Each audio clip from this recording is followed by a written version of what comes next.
Okay. Yeah, well, we could. No, we're gonna do some different stuff that I've been working on, and I taught some of this on Sunday, I think it was.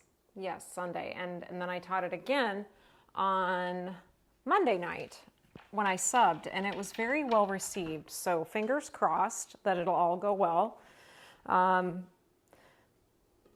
We need the ball, the strap, and then you might want blankets and blocks too, depending. Just like a yoga strap or a bathrobe tie or something that's long. You could use a resistance band too. That would work. It'll just give you a little extra stretch. Yeah, yeah, that'll work. You just need something to hold on to your foot with. So, okay, you did. Good. Yes. Hey, Michelle. Let's see who else we have. Hey, Joan. Welcome back.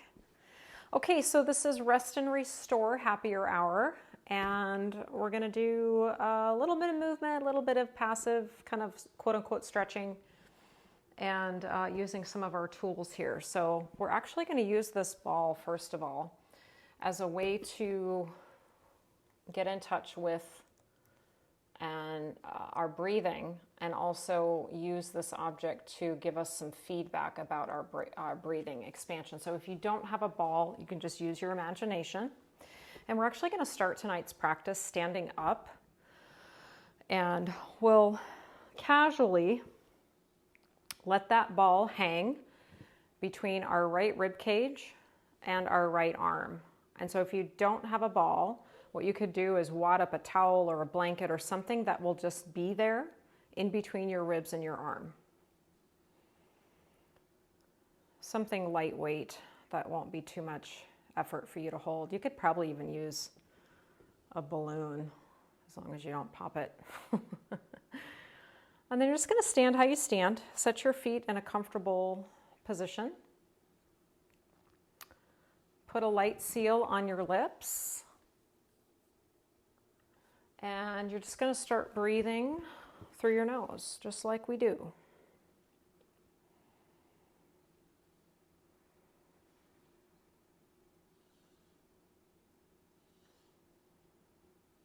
Noticing if you could intentionally push a little bit more of that inhale breath into that ball or whatever object you've got.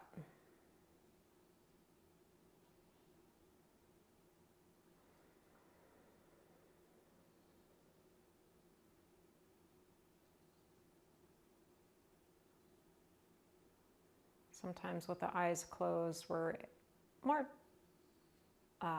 likely to sense that inner landscape. We call that interoception, kind of like proprioception, which is knowing where your body is in space, but interoception is more about what's going on the inside. So our breathing would count for that.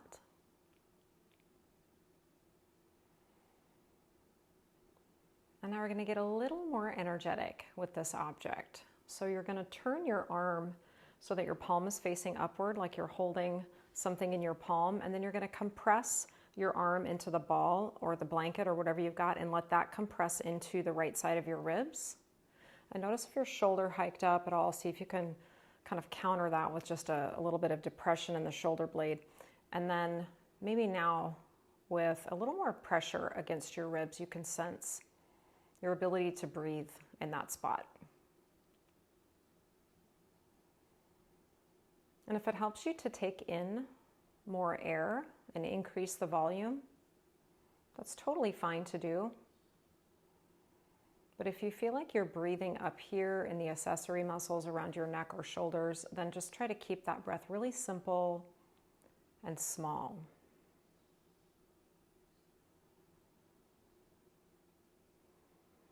And then we're going to keep energizing with the right arm. You don't have to overdo that, just enough so you can feel it. And imagine a side crunch now over that object, as if you're curling your spine over that object. And the left arm, if you wanted to, you could reach it up. You could gently hold the back of your head, or you could just let that left arm hang beside you. And do your best to keep your hips, your pelvis centered right over your heel bones so that it's just this upper back that's curling around the ball. You're still breathing into the ball.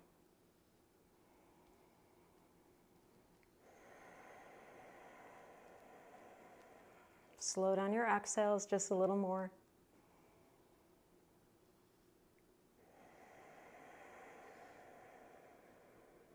And then stand up straight, nice and slow. We're reversing out of that side bend, and that goes for the entire practice. Move in slow-mo. And then casually, just hold the object underneath the left side. Close your eyes. I kind of like it. Not super high in the armpit, but also a little higher than the waistline. But anywhere along that left seam will be good.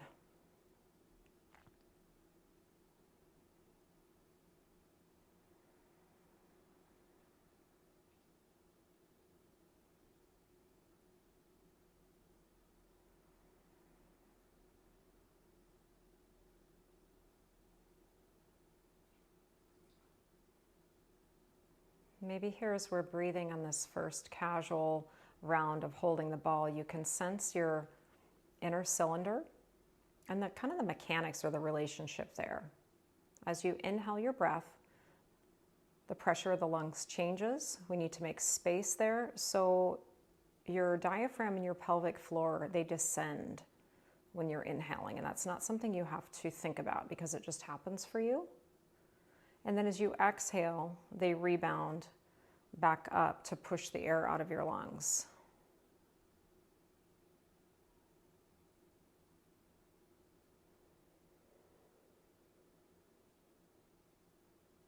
But for our purposes tonight, we're trying to find a lateral breath. Let's make that left arm a little more energized. Pin that object a little more intently towards your rib cage. And notice if that changes anything for you in terms of the feedback between your breath and that object.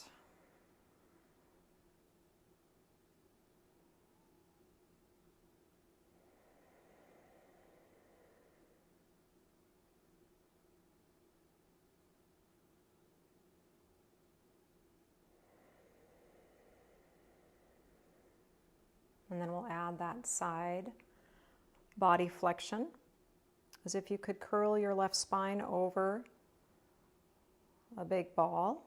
Even if you don't have a ball, you can imagine it's there. And that's your choice what you want to do with your right arm at this point. A tall reach.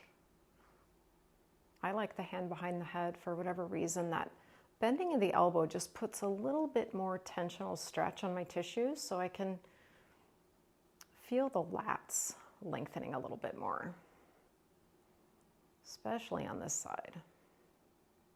Notice if your hips are swaying over to the right and see if you can stack them over your heels. Maximizing the spine stretch, the spreading of the ribs, breathing into your ball.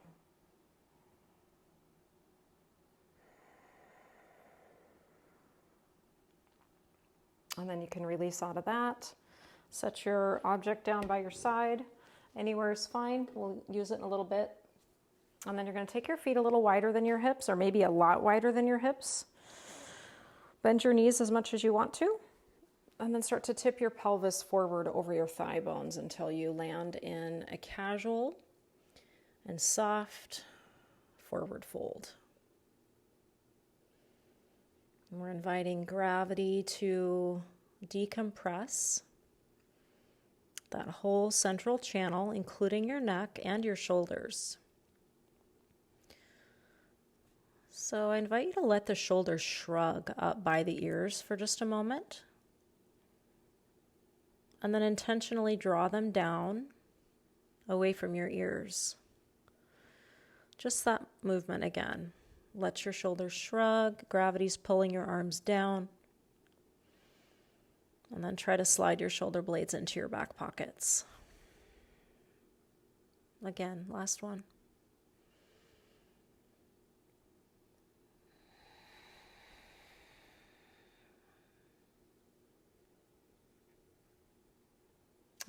come onto your seat with your legs a little bit wider than your hips, but not as wide as a straddle.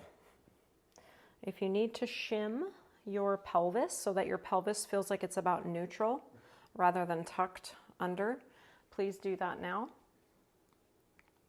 And if that still doesn't help you, you could take your hands behind you for some support. If you were able to sit up pretty tall without your hands, then you're going to do that.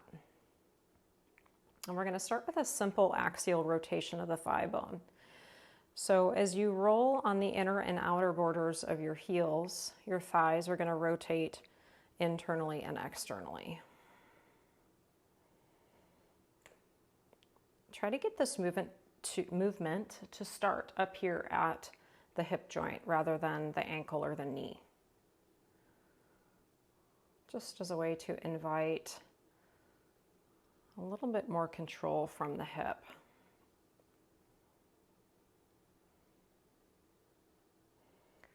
This is a time to just notice the difference between your right leg and your left leg in terms of its ability to rotate in both directions.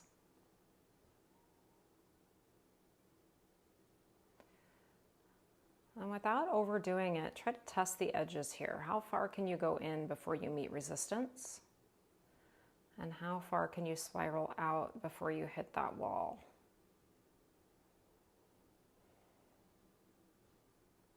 Two more.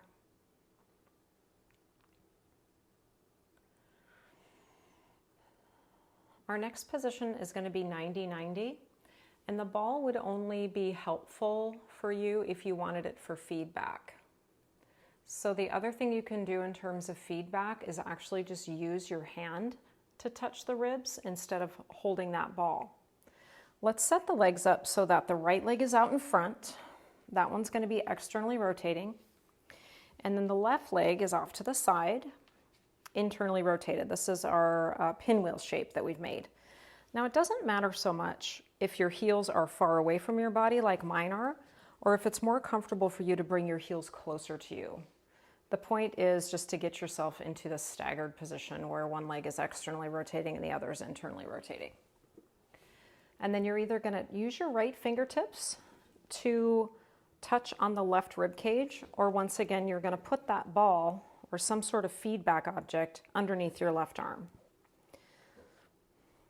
And just notice how your spine wants to be as a neutral point. If you really feel like you're tipping to one side, put a blanket or a block underneath your right sitting bone. You can also feel free to lean over on your right hand if you need to. Try to breathe into that left side rib cage. And notice if your spine or your hip on that left side feels a little more congested than the right, which is fairly typical, I think, in this position.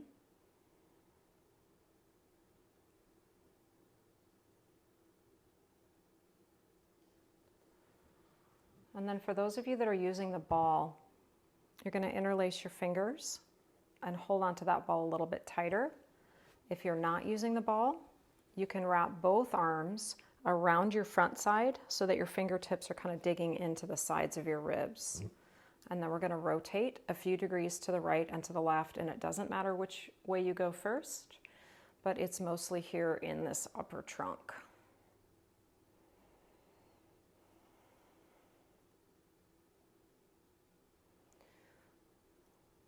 I personally feel that when I'm holding onto the ball, my shoulders are less likely to try to pull me side to side, and I can get a little bit more of my core involved, the obliques specifically.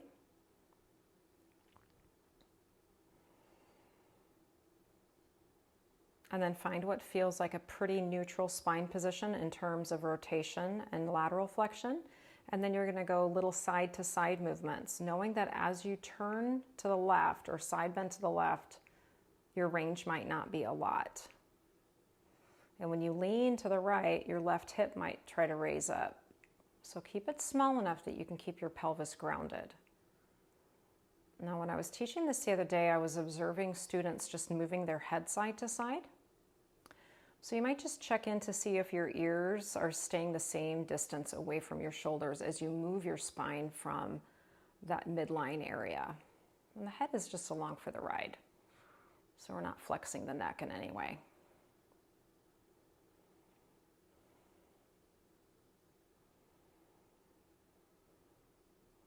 And then we're going to come back to a vertical spine. Try to keep the pelvis pretty set and just work on upper body flexion and extension. So this one's going to be probably really small. It feels like cat-cow, but just in the upper back.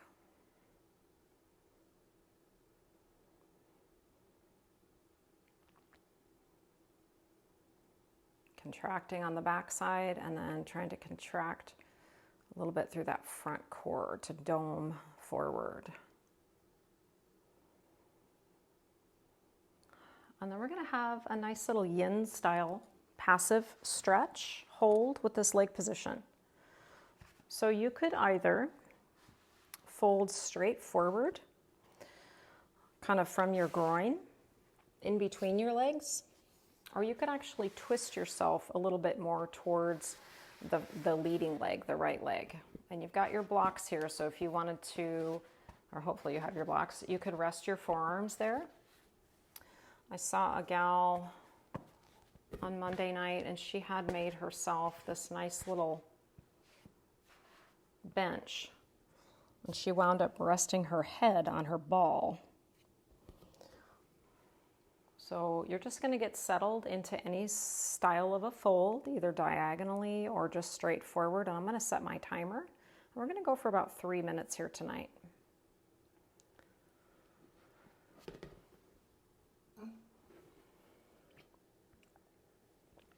How low you go is irrelevant.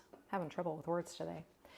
The point is to just find your first edge so that your nervous system can stay in relaxation and it doesn't get overwhelmed with too much sensation.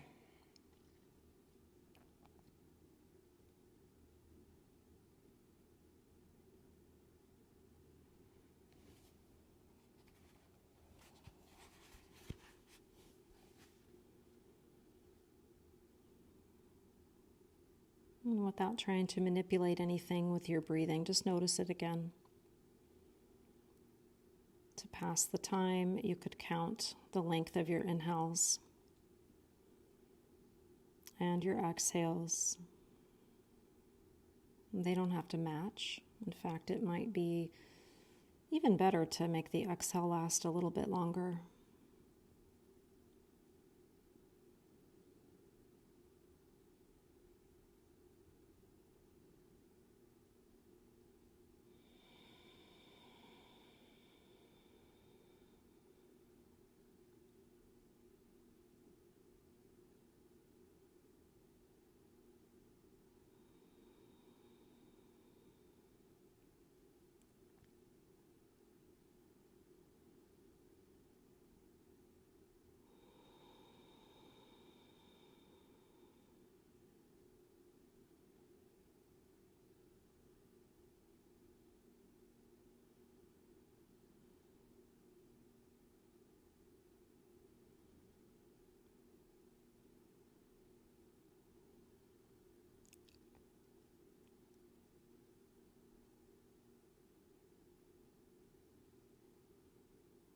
Notice the position of your shoulders and any effort or holding around your neck.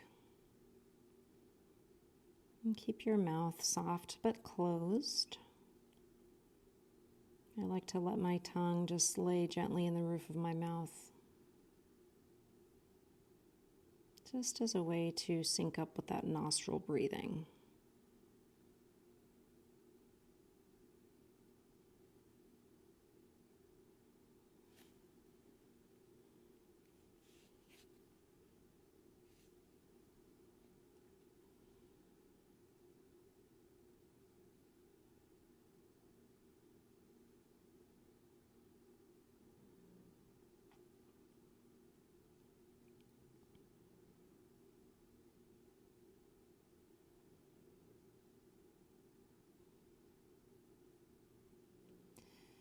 Let's use our arms as a support to help us come up so that the spine doesn't have to really do a whole lot of work here. You can even let your head kind of hang and dangle and let your chin be the last thing to lift up. Bring your spine up to vertical. You're going to keep the legs, the right leg the same anyway. And then our left leg is going to move into an open position with your foot on the mat. I actually feel like I'm teetering too much. I'm going to put my block underneath my right hip. Okay, so here the right hand's going to be down. The left hand's going to be on the inside of that left knee.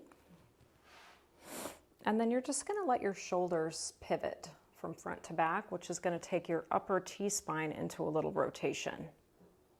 As one shoulder's pulling back, the other one is kind of peeling forward, and you're just getting that little bit of leveraged twist. And depending on how much pressure you're putting on that left leg, you might also feel a little stretch here through that left inner thigh.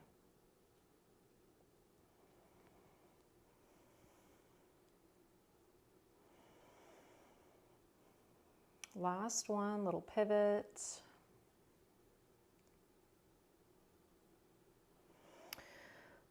We'll meet in a tabletop, and we're going to work through one round of right side hip cars. Hip cars can be done on the palms or the forearms. We're just going to do the right leg. Squeeze behind your knee, reach your leg back. Try to keep level curves in the spine.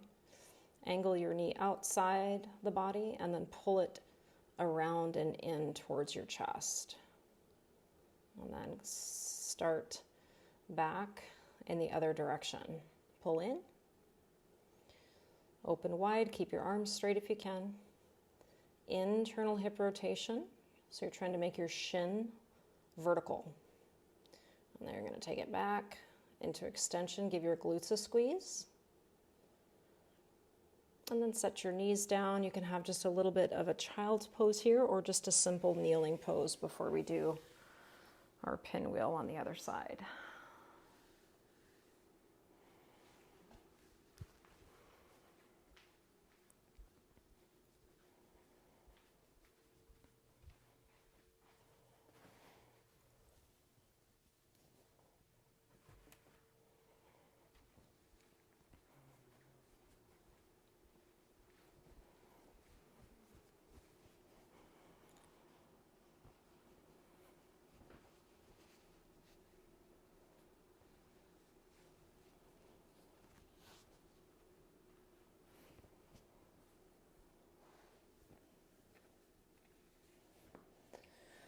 Okay, let's move on. Left leg in external rotation, pinwheel shape. Right leg reaching out from the hip. I've got my blanket underneath my left hip on this side. Just a little more balance in my spine that way. Ball would be under the right arm if you're using it.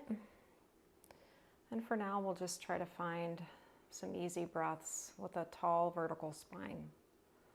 Grounding through the legs, low level effort there. Expanding into the ball.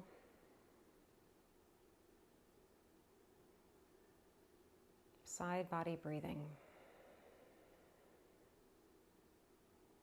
If not a deeper breath, at least a slower breath.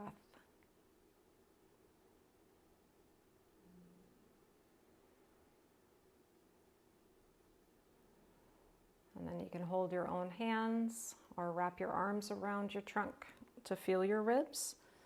And you'll just make some of those little rotations. Upper body only. Rib cage. Notice the shoulders trying to assist. Think more spine, more core. And turn down the volume of the shoulders if you can.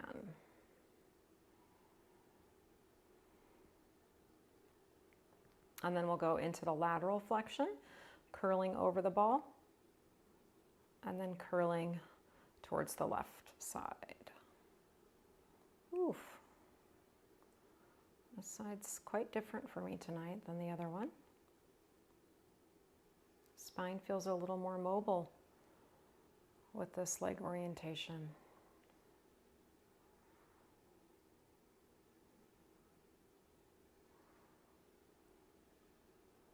And then you're going to go a little bit of flexion extension.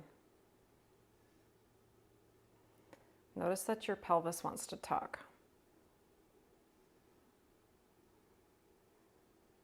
Mobilize the upper back. You can almost think of just moving your sternum in space.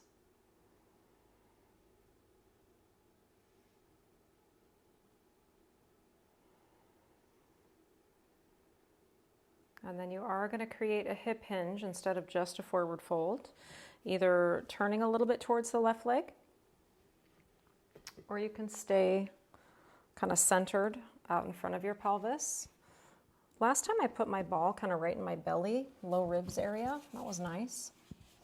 And then I'm going to stack my blocks for my forehead. We've got about 3 minutes to chill.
Nearly there. Practicing the slowest exhales that you can manage here for the next couple rounds.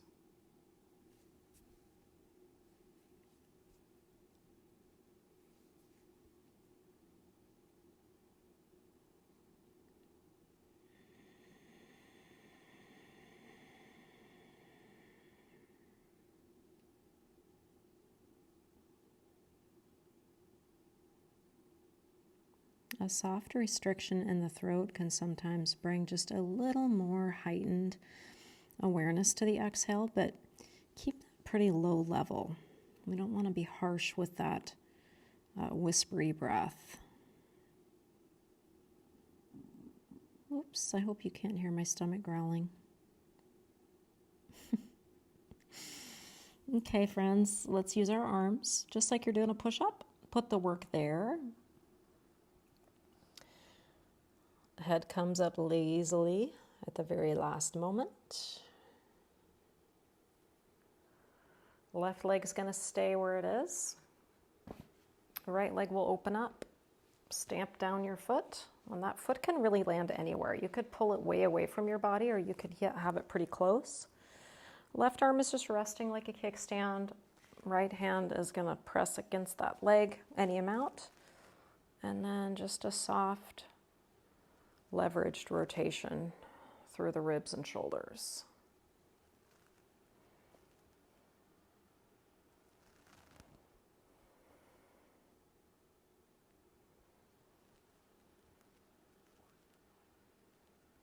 Pulling that right shoulder forward and moving the right leg away, maybe you can feel a little bit more expansion in between the ribs.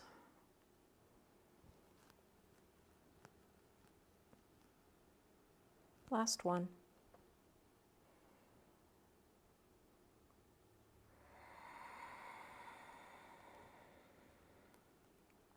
Okay, then we got tabletop for the left side. Hip rotations. Set for your stability. You're going to be wide across the upper back and shoulder blade area as if you're trying to pull them apart. Hands can isometrically pull towards your knees. Bend your left knee and squeeze behind it, and then reach your leg back behind you. Keep your low back long. Externally rotate your thigh bone. Sweep it out, forward and inward. Reverse that circle, nice and slow, little extra resistance around the hip muscles, open wide. Internally spiral, try to get your lower leg bone to become vertical, and then reach it back and squeeze your tush. And then we can go either kneeling, child's pose, down dog, or I'm going to go forward fold. So I'm going to stretch up first and then just tippy toe my feet back to that forward bend. Choose what's best in this moment.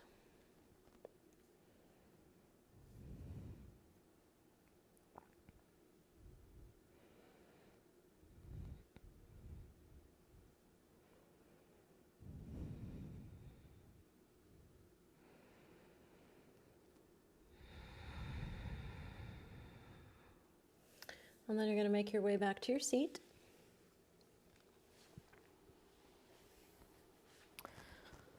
And we're going to do a little bit for the upper back here. You could use either a blanket, rolled, set laterally, a blanket rolled set vertically, or you're going to use your ball. And it's just going to go underneath the bottom edge of your shoulder blades, and you're going to create fish pose on some sort of support system underneath you.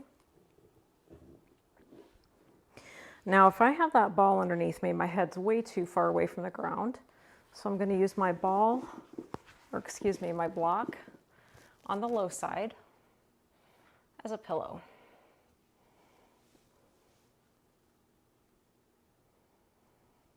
You could also slide something underneath your thighs or your knees. And this one we're going to hold for a little while. So make sure it feels right for you. We're going for 5 minutes on this baby.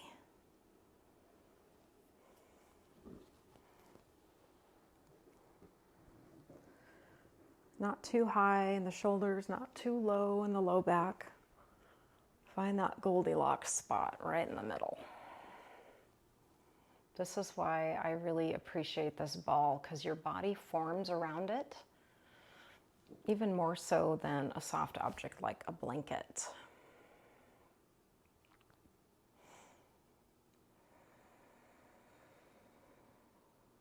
Drop your eyes closed, or pick a spot to focus on and let the edges blur. Let the periphery become more subdued.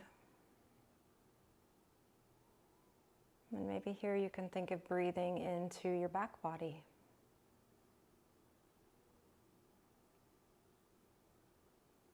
Sending more of that outward energy into whatever's between your shoulder blades.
Let's really enjoy the sense of expansion, length or opening on the front side of the body as the back side is supported.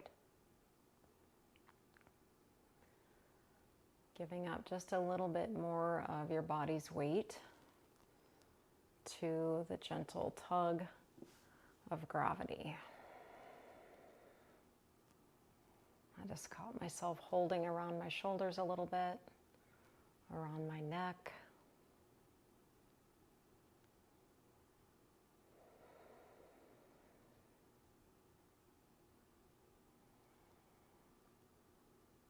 And then do what you need to do. Maybe prop yourself up on your elbows or your palms to remove what you've got underneath your upper back. And if you had something underneath your thigh bones, keep that there. And then you're going to need your strap. We're going to go to the hamstring hold. I'm actually going to use my strap like a hammock. So I've got the full loop. You wouldn't have to do it this way, but you can if you want to. It goes either around your body, around your ribs, or around the back of your head. And then the other end of the loop obviously goes in your right foot or your left foot, doesn't matter. And then you just come into a nice chill lengthening stretch for the right hamstrings family. I like something underneath my left leg just to kind of keep my low back a little bit more supported and feeling natural. The ball works. Also a wadded up blanket or towel or even a block.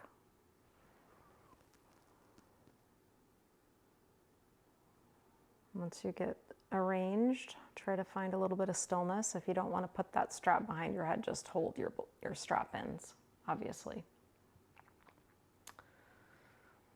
Just be here now.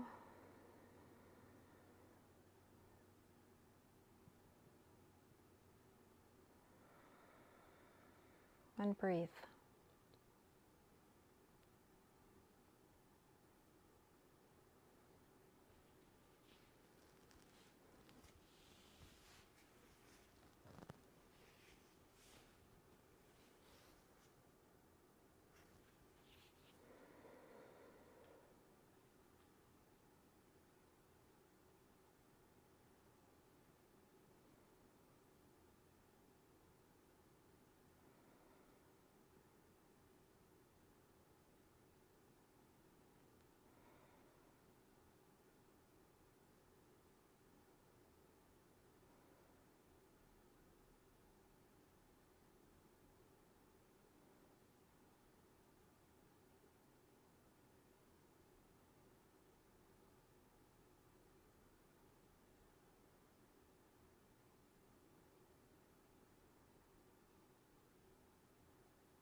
We're going to keep the leg up and in the strap, but we're going to start to create some subtle mobilization in this right hip. That could either be just a little bit of side to side movement in the hip joint itself, so you're going to keep your pelvis flat on the ground, or you could make a path of circumduction around the axis of your hip, drawing it inward for adduction, more forward in space, less hip flexion, out to the right for abduction, and then pulling it back in towards your trunk for that flexion again.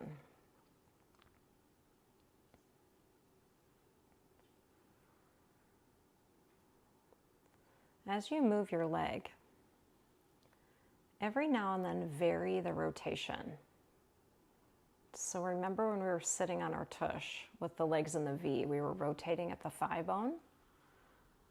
In this position, you're not going to get as much rotation, but just play around with especially the external rotation.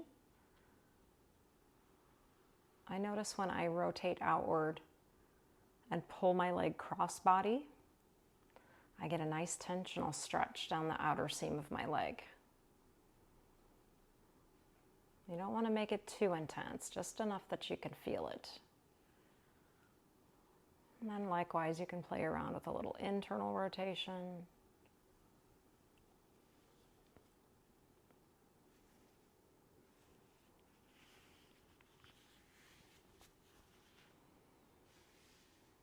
And then let's go ahead and switch legs. If you feel like you need a moment or two with both legs just kind of resting down, that might be nice actually. Especially if you're holding your strap with your hands, they might be kind of tired.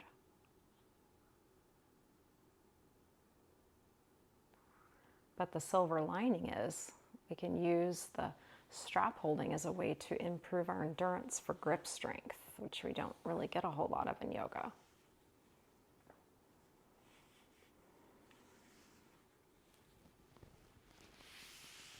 Okay, let's bring the strap around the left foot, maybe around the ribs of the head. Find your first edge of stretch. Be content with that for a few breaths before you decide to go any further.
Let's explore those gentle mobilizations now.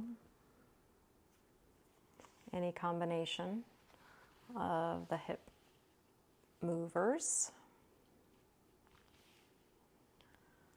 I find it interesting to think of how I can create a really smooth circle, because when I try it with my left leg, it feels more like a square at first, and I have to really focus on making that a soft circle as I circumduct. Whereas with my right hip, it does it a little bit better.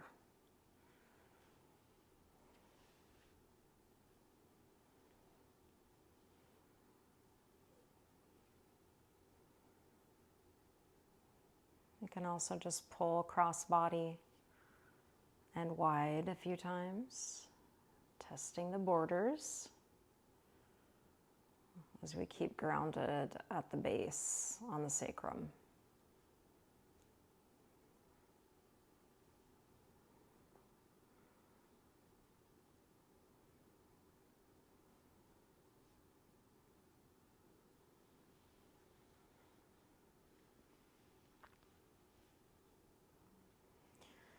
And then our last stop tonight for our happier hour is going to be a supported bridge, which you could use any object for. The ball is real nice because it has a lot of give. Blankets, blocks could all be used. And we're going to go pretty low as usual, so it's not in the curve of the low back per se, but it's down there at the real low base at the sacrum and the tailbone. So get comfy for that. Legs could stay bent, feet on the floor. You could stretch all the way out to extend the legs, really opening through that front line.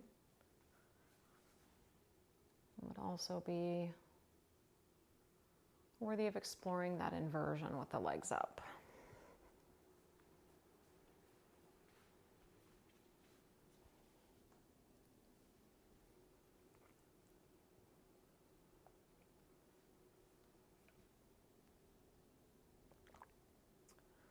Tuck your shoulders down underneath you.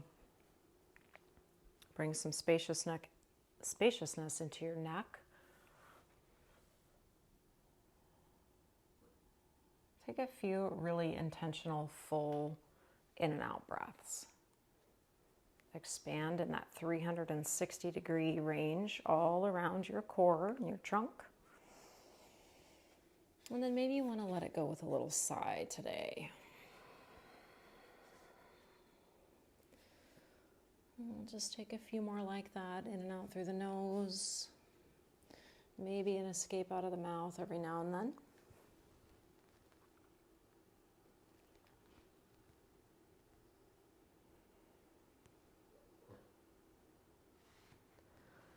And we'll be in our bridge for roughly 2 to 3 minutes.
If you are really comfortable and you're inclined to remain here in this particular shape for the rest of the practice, that's great.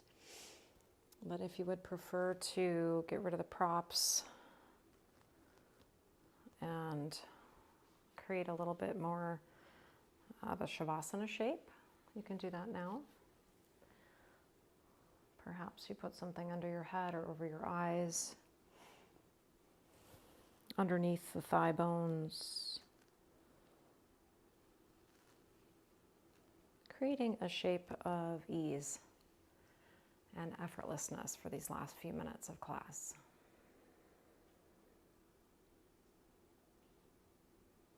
Whole body comfort, warmth, and effortlessness. The skin soft, space around the eyes, jaw, shoulders, melting back and down. Heavy eyelids, and globes of your eyes dropping back. No work in the legs or arms. And a breath that feels nurturing yet simple and unforced. Let yourself be.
I'm going to stay here for just a little bit yet.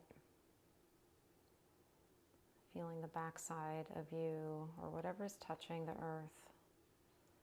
Sensing that exhale energy, that surrendering, grounding feeling on the out breath.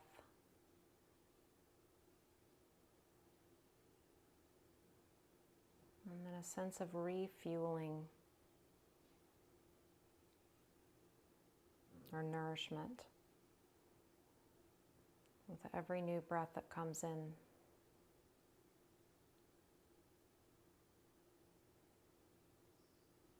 Feeling yourself drop into the pause at the end of each breath. A soft landing.